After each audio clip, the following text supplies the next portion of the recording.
JSSC CGL का भविष्य क्या होगा? कोर्ट में जो केस चल रहा है उसका आगे क्या हो सकता है? कोर्ट में फैसला कब तक हो जाएगा? झारखंड में जो सरकारी नौकरी की तैयारी करते हैं उनको आगे क्या करना चाहिए? क्या आगे झारखंड में कोई वैकेंसी आएगी? वैकेंसी आएगा तो क्या पूरा होगा? इसके ऊपर चर्चा करेंगे। अगर आप कंफ्यूज हैं, आपको समझ में नहीं आ रहा है कि आपको तैयारी करनी चाहिए या तैयारी नहीं करनी चाहिए, और अगर सीजीएल के स्टूडेंट हैं तो उसमें भी अगर आप कंफ्यूज हैं कि आगे क्या करना चाहिए, तो ये वीडियो आपके लिए है। काफ़ी लोगों ने मेरे को मैसेज किया ट्विटर पर, टेलीग्राम पे और यूट्यूब पर भी कमेंट करके बोला कि कन्फ्यूजन है मन में, क्या करना चाहिए। कैलेंडर का जो बात था, कैलेंडर भी नहीं आया है, आगे वैकेंसी आएगा या नहीं आएगा। काफ़ी लोग सीजीएल को लेकर परेशान हैं कि उसमें आगे क्या होगा, हाईकोर्ट का जजमेंट कब तक आएगा। तो इस वीडियो में डिटेल में चर्चा करेंगे कि आगे आपको क्या करना चाहिए। तो सबसे पहले बात करते हैं कि सीजीएल में क्या हो सकता है। जैसा कि आपको पता है कि सीजीएल को लेकर हाईकोर्ट में केस चल रहा है।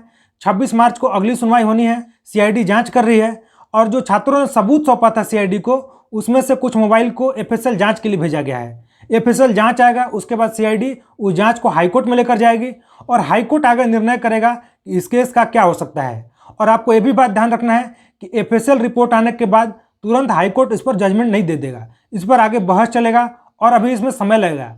मैं आपको सीधा सीधा बताने की कोशिश करूं तो बहुत अगर तेज हुआ, समझिए कि ईश्वर की कृपा हुई आपके ऊपर, तो 25 में जजमेंट हो जाएगा। अगर ईश्वर की कृपा हुई तो, नहीं तो 25 से आगे भी जा सकता है, यानी 2026 में भी ये केस जा सकता है। हाईकोर्ट से क्या हो सकता है? हाईकोर्ट में दो चीज हो सकता है। पहला कि परीक्षा रद्द हो जाएगा, और दूसरा परीक्षा रद्द नहीं होगा और आगे इसमें रिजल्ट होगा, नियुक्ति मिलेगा। तो अगर परीक्षा रद्द नहीं होता है तो फिर आगे रिजल्ट आएगा, नियुक्ति आएगा, तो फिर बात ही खत्म है। अगर आप इसको लेकर परेशान हैं तो फिर आपको आगे देखना होगा, सीजीएल से आगे बढ़ना होगा। लेकिन मान लीजिए कि परीक्षा रद्द हो जाता है तो फिर क्या होगा? तो स्वाभाविक है कि परीक्षा आगे होगा, लेकिन परीक्षा कब होगा? परीक्षा होने में समय लगेगा।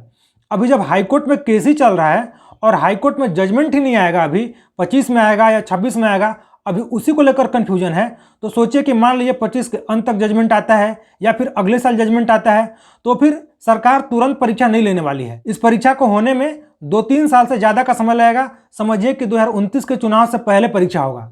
अगर हाईकोर्ट इस परीक्षा को रद्द कर देती है तो अगर आप सीजीएल को लेकर परेशान हैं, अगर आपको सीजीएल की ही नौकरी चाहिए, तो फिर फिलहाल आपको सीजीएल से आगे बढ़ना होगा। अगर आप सीजीएल को लेकर रुके हुए रहेंगे तो फिर आपका करियर खराब हो सकता है। इसलिए मेरी सलाह है कि अगर आप सीजीएल को देना चाहते हैं, सीजीएल को लेकर परेशान हैं, तो हाईकोर्ट के जजमेंट का इंतजार कीजिए। अगर हाईकोर्ट परीक्षा को रद्द नहीं करता है तो फिर आगे नियुक्ति पत्र मिलेगा, फिर आप सीजीएल को भूल जाइए। अगर हाईकोर्ट सीजीएल परीक्षा को रद्द कर देता है तो वैसी स्थिति में भी फिर से परीक्षा होने में 2 से 3 साल का समय लगेगा, तो आप उतने समय तक सीजीएल के लिए रुक नहीं सकते हैं। तो वैसी स्थिति में भी आपको फिलहाल सीजीएल को भूलकर दूसरे परीक्षा की तैयारी करनी चाहिए। अब सीजीएल से आगे बात कर लेते हैं कि सीजीएल के अलावा झारखंड में सरकारी नौकरी की तैयारी करने वाले छात्रों के सामने क्या चुनौती है और उनको क्या करना चाहिए, आगे क्या संभावना बन सकती है, आगे कौन सी नई वैकेंसी आएगी, नई वैकेंसी आएगी भी या नहीं आएगी, और आएगी तो समय पर पूरी होगी या नहीं। झारखंड में 2 तरह के छात्र हैं, एक 28 साल से कम उम्र के और दूसरे 28 साल से ज़्यादा उम्र के। सबसे पहले बात कर लेते हैं जिनकी उम्र 28 साल से कम है।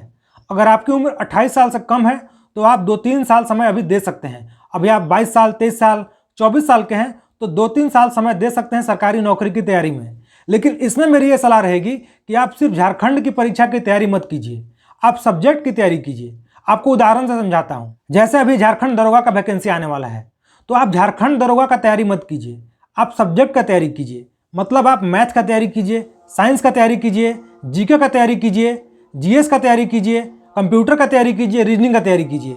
चाहे कोई भी परीक्षा हो, किसी भी स्तर का परीक्षा हो, तो आप अगर सब्जेक्ट की तैयारी करेंगे तो आप कोई भी परीक्षा के लिए तैयार हो सकते हैं, कोई भी परीक्षा दे सकते हैं। लेकिन अगर आप सिर्फ दरोगा के लिए तैयारी करेंगे तो आप फिर बुरी तरह से फंस सकते हैं। अगर आप सब्जेक्ट की तैयारी करेंगे, अगर आपका सब्जेक्ट तैयार होगा, तो फिर आप बिहार में कोई परीक्षा होगा उसको भी दे सकते हैं। आगे बिहार में बीएसएससी सीजीएल होने वाला है, बीएसएससी जो 10+2 वाली वैकेंसी है उसका भी परीक्षा होने वाला है। फिर रेलवे का परीक्षा लगातार हो रहा है, उसका कैलेंडर लगातार फॉलो किया जा रहा है। अभी 24 में जो कैलेंडर दिया गया था उसको फॉलो किया गया। 2025 का भी कैलेंडर आ गया है रेलवे का, उसको भी फॉलो किया जाएगा। एनटीपीसी का परीक्षा होना है, एसएससी सीजीएल का परीक्षा लगातार हो रहा है, सीएचएसएल का परीक्षा हो रहा है। फिर कोई बैंक में परीक्षा देना चाहता है तो फिर बैंक का परीक्षा तो लगातार होता ही है। तो ऐसे में जरूरी है कि आप सब्जेक्ट की तैयारी करें, झारखंड की किसी परीक्षा की तैयारी न करें। जो सीजीएल के स्टूडेंट हैं, जो सीजीएल के स्टूडेंट 6 से 8 साल का समय दे चुके हैं, उनसे आप पूछिए। वे लोग सीजीएल के पीछे पड़ गए कि नौकरी लेंगे तो सीजीएल में ही लेंगे, और सीजीएल में भी एएसओ बनेंगे सचिवालय में। दूसरा कोई परीक्षा का ना फॉर्म भरेंगे न दूसरा परीक्षा कोई तैयारी करेंगे। ऐसे में वे लोग काफ़ी बुरी तरह से फंस गए हैं। ऐसे में आपके लिए ज़रूरी है कि आप लोग झारखंड के किसी परीक्षा को, चाहे कोई भी परीक्षा हो, बहुत आपका मन हो कि हमको दरोगा बनना है, ठीक है, बनिए, तैयारी कीजिए, लेकिन सिर्फ दरोगा का तैयारी मत कीजिए। आप सब्जेक्ट का तैयारी कीजिए और बिहार में और सेंट्रल गवर्नमेंट का जो वैकेंसी आता है उसके लिए भी फॉर्म अप्लाई कीजिए, उसका भी परीक्षा दीजिए और सीरियसली परीक्षा दीजिए। क्योंकि अगर आपका बेसिक सब्जेक्ट तैयार रहेगा, math, reasoning, science, GK, GS तैयार रहेगा, तो झारखंड में आपको सिर्फ 2 सब्जेक्ट एक्स्ट्रा पढ़ना पड़ेगा। एक आपका लोकल लैंग्वेज, ट्राइबल लैंग्वेज, और दूसरा है झारखंड जीके। तो उसको आप बहुत आसानी से तैयार कर सकते हैं। इसलिए जरूरी है कि आप बेसिक जो सब्जेक्ट है जो हर परीक्षा में पूछा जाता है उसको आप तैयार कर लें। दूसरा एक और मैं बात करना चाहूँगा, सबको अपना औकात पता होता है। सबको पता होता है कि अगर वो परीक्षा में बैठेगा, बहुत अच्छी तैयारी से बैठेगा, तो अधिकतम कितना नंबर ला सकता है। तो अगर आपको लगता है कि आप 70% या उससे ज़्यादा नंबर नहीं ला सकते हैं, तो आप आज ही झारखंड की किसी भी सरकारी नौकरी की तैयारी छोड़ दीजिए। क्योंकि अगर आपको झारखंड में नौकरी लेना है तो आपको 70 नहीं, लगभग 75-80% नंबर लाना होगा कम से कम की बात कर रहा हूँ। उससे ज़्यादा भी नंबर लाना पड़ सकता है, 80% से ज़्यादा नंबर भी लाना पड़ सकता है। तो ऐसे में ज़रूरी है कि अगर आप उतना नंबर नहीं ला सकते हैं तो तैयारी आज ही छोड़ दीजिए, समय बर्बाद मत कीजिए। अब बात करते हैं जिनकी उम्र 28 से ज़्यादा हो चुकी है, यानी 28, 29, 30 या 30 से भी ज़्यादा। उन लोगों को मेरी सलाह रहेगी कि आप बहुत ज़्यादा तो 1 साल का समय अपने आप को दीजिए, मात्र 1 साल। अगर झारखंड में आगे वैकेंसी आती है, क्योंकि अभी चर्चा है कि कैलेंडर आने वाला है, फिर नया नियोजन नीति पर भी चर्चा है, तो वो भी बन सकता है। उसके लिए मैं एक अलग वीडियो बनाऊंगा इस चैनल पे, उसको आप देखिएगा। तो अगर आपकी उम्र 28 से ज़्यादा हो चुकी है तो अपने आप को समय दीजिए कि मात्र 1 साल सरकारी नौकरी की तैयारी करेंगे। क्योंकि कब एग्जिट होना है सरकारी नौकरी की तैयारी में, वो पता होना ज़्यादा जरूरी है। नहीं तो आप कब तक तैयारी करते रहेंगे। 28 साल से ज़्यादा उम्र हो चुका है तो 1 साल का समय दीजिए। परीक्षा होता है तो दीजिए, और दूसरा नंबर उसी में बिहार का ही परीक्षा दीजिए। रेलवे का फॉर्म डाले हैं तो रेलवे का एग्जाम दीजिए। सेंट्रल गवर्नमेंट का जो भी परीक्षा हो रहा है वो एग्जाम दीजिए। होता है तो सही है, नहीं तो तुरंत कोई प्राइवेट नौकरी शुरू कर दीजिए, या फिर कोई भी खुद का काम करना चाहते हैं, खुद का बिजनेस करना चाहते हैं तो तुरंत शुरू कर दीजिए। नहीं तो इसमें होगा क्या कि मान लीजिए आप 2 से 3 साल समय देंगे, आपका 28 उम्र हो गया है तो 2-3 साल में 31 उम्र हो जाएगा, या फिर 30 हो गए हैं तो आपका उम्र 33 हो जाएगा।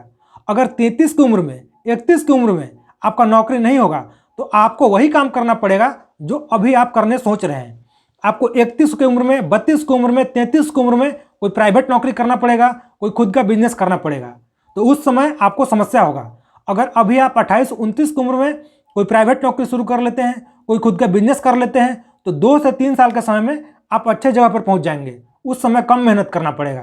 तो ऐसे में ज़रूरी है कि आप खुद के लिए फैसला कीजिए। 1 साल का समय दीजिए। 1 साल में जो भी होगा उसको आराम से, दिल से स्वीकार कीजिए। अगर अगले 1 साल में झारखंड में वैकेंसी आता है, पूरा होता है, तो बहुत अच्छी बात है, परीक्षा दीजिए। बिहार का परीक्षा दीजिए। बिहार में सीजीएल होने वाला है, फिर वहाँ पर 10+2 का जो वैकेंसी था उसका भी परीक्षा होने वाला है। रेलवे का परीक्षा दीजिए, सीजीएल का परीक्षा दीजिए, सेंट्रल गवर्नमेंट का। 1 साल में जो भी कर सकते हैं कीजिए। अगर 1 साल में नहीं होता है तो फिर आगे बढ़िए, नौकरी कीजिए, बिजनेस कीजिए, जो भी करना है कीजिए। अगर आपकी उम्र ज़्यादा हो जाएगी और वैकेंसी पूरा नहीं हुआ या फिर आपका नौकरी नहीं हुआ तो आप फिर बुरी तरह से फंस जाएंगे। ऐसे में एग्जिट कब करना है, कब सरकारी नौकरी की तैयारी छोड़ना है, वो तय अभी कर लीजिए। और जो लोग 28 से कम उम्र के हैं वे लोग भी तय कर लीजिए कि अभी 2 साल 3 साल समय देंगे, इतना में जो होना होगा हो जाएगा, उसके बाद तैयारी छोड़ देंगे। तो 28 से ज़्यादा वाले 1 साल का समय, और जो 24-25 के आसपास हैं वो लोग 2 साल से 3 साल का समय अपने आप को दे सकते हैं। 2 से 3 साल में आप सरकारी नौकरी की तैयारी छोड़ दीजिए। क्योंकि झारखंड का पीछे का जो ट्रैक रिकॉर्ड रहा है 5 साल का, 10 साल का, उसी को ध्यान में रखकर आपको मैं बता रहा हूँ। इसलिए इन चीज़ों को ध्यान में रखिए। बहुत से लोग पूछते हैं कि आपसे बात करना होगा तो कैसे बात होगा। अगर आप मेरे से बात करना चाहते हैं तो ट्विटर पर मेरे को फॉलो कर लीजिए। ट्विटर हैंडल मेरा है अभी झारखंड, ABHI और झारखंड बिना स्पेस दिए, अभी झारखंड। आप जाइए ट्विटर पे फॉलो कर लीजिए, वहाँ पर मैसेज कर सकते हैं, कमेंट कर सकते हैं। आपसे मैं जरूर बात करूँगा। जो भी बात करना चाहते हैं आप वहाँ पर मेरे से बात कर सकते हैं। तो काफ़ी लोगों के रिक्वेस्ट के बाद मैंने वीडियो बनाया था, काफ़ी लोगों ने मैसेज किया था, उसके बाद मैंने वीडियो बनाया। तो अगर आपको वीडियो अच्छा लगा तो वीडियो को लाइक जरूर कीजिए। अगर आपका कोई दोस्त यार है जो झारखंड में सरकारी नौकरी की तैयारी कर रहा है लेकिन कंफ्यूज है कि आगे क्या करना चाहिए, आगे क्या होगा, तो उसके साथ ये वीडियो शेयर जरूर कीजिए। अगर चैनल पर नए हैं तो चैनल को सब्सक्राइब जरूर कीजिए। धन्यवाद।